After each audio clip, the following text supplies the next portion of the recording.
I'm dry, bro. I need water.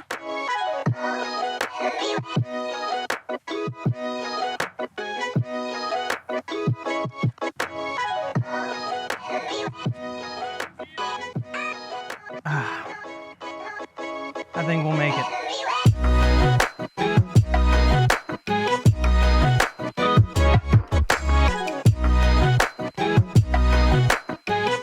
Drop. Hi guys, welcome back to another Overthrow Disc Golf video. We just had an amazing showing at Worlds. Two players going head to head, Paul Macbeth, Aaron Gossage, both power on the forehand and the backhand wings.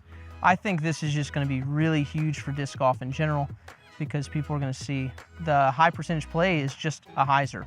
And if you don't have the shot on both sides and you want to be competitive, you're just missing out big time over these long tournaments. The low percentage shots, the low percentage hyzer flips, and the anhyzers just catch up with you. Not surprising that guys like Paul, Aaron, Tristan Tanner coming out of the gates just firing because they play so well on both sides. And Chris Clements, the lefty version of that backhand was amazing, and the lefty forehand's always been amazing from Cliff. From Chris. You get to throw hyzers the whole time or overstable plastic the whole time, you're gonna have an advantage on long tournaments. So let's break down the two types of forehands and potentially make some people angry. I'm gonna overgeneralize and say that there are two types of forehands. There's basically a baseball forehand, which I might consider a high to low forehand, which might give tendency to anhyzers, and I'll show you that. So you take your overstable Rive from Silver, who will probably never see this video, and you take this high to low slot and you can kind of chop this forehand and get it to still finish right because the overstability of the disc is bringing in the consistency here. So here's the little chop forehand. Anhyzer, that's a crap example. Sorry, Silver, can't use you. You get to go on a little chop here, and then it'll come back because of the overstability of the disc.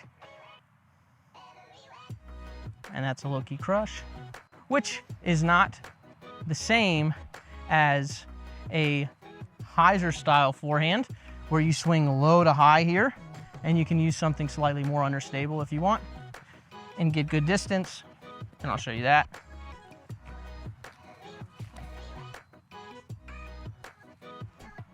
That felt janky. This is an overthrow insanity here. And let that hyzer angle bring in the stability. Choo. You could probably just use the pink one. Pink one for the forehand? Either way. But if I use the overthrow one, let's just say I use that one, like where can they get that? They can't. They'd have to do some digging to find a Shopify link somewhere.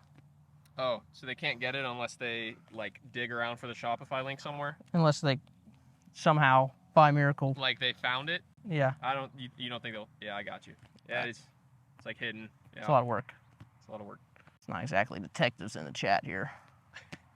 Yeah, so those are kind of the two style forehands. The issues come into play when you try to take an understable disc or try to throw like that low to high when you start combining styles. So say you go tennis and you start low. If you start low and finish low, you got issues, right? And if you start high and you finish high, you've got issues. So either of those are gonna look like this. This is the low, you come up to the hit and then you go down and you pronate at the end here, finishing low. So it looks like this.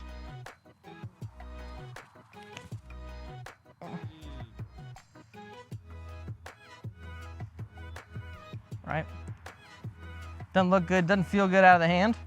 Or if you take the baseball one and you start high and you finish high. Oh yeah, that's a way to break a shoulder. Oh yeah. It's that one. They're not strong, they don't feel good. So you just wanna make sure that whichever one you go for, if you're starting high, you finish low, and it's okay to pronate here, down into the hit with the baseball forehand. You're gonna use some overstable, and you actually want to hit, if you start high, you want to hit and finish a little lower to have that angle, so you'll pop down and left if you're a righty, opposite if you're lefty. Or on the hyzer one, if you come at it here, you want to pop up and left. And this is where people start talking about, don't turn the wrist over. Well, that's only an issue if you start low and then you finish low, right? So here, pop the disc up and then you can pronate if you want, but it needs to go up on that swing plane there. So those are the type of forehands. Let's talk about when they're useful. Okay, here we are out on the course. We've got an opportunity that I think this hole sits way better for the baseball style forehand, or like an Annyways forehand, than the tennis one. Why is it better? Yeah, so the basket is between those two trees there, and we've got this downhill that it's going towards. So it's going downhill, plenty of room to the left, that if I turn it over a little too much, it'll be okay. Danger on the right. So the Annyways is going to take the height out of the shot, allow me to push it forward, and so I can actually get underneath those trees there, and then the stability of the disc will pull it up towards the basket at the end.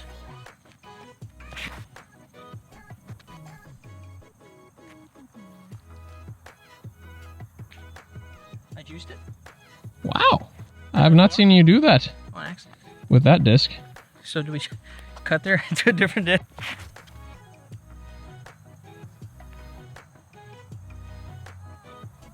Okay, mister, I throw it perfectly. That's different than having to throw a pure hyzer there, because that one takes a lot less effort because I'm working with the hill versus against the hill the whole time. So a pure hyzer can get there, but you have to put probably 50 or so extra feet of power on it. Some arbitrary harder number.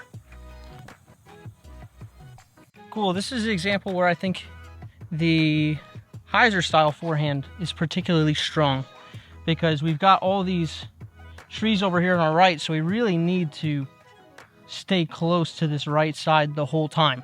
We can't afford to let it drift out left, because there's no way it'll skip anywhere close to the basket for any opportunity at birdie. So something pure hyzer that's going right and has the opportunity to move even more right.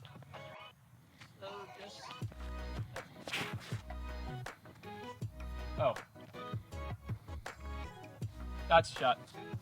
Cool, so it can move right the whole time instead of starting it on this right wood line and trying to like hold it straight. It's just way easier to have something moving right the entire time on this hole. So that's where I think the low to high forehand is just a little bit better. So of course you can make either of them work when a hole's this open, but I think it's just a touch better. And we're just trying to optimize. So those are two types of forehands, and try them out. Experiment. Of course, you know, you can work different angles and whatnot. So those are the two basic styles. Obviously both work if you work them. So peace out. Have fun.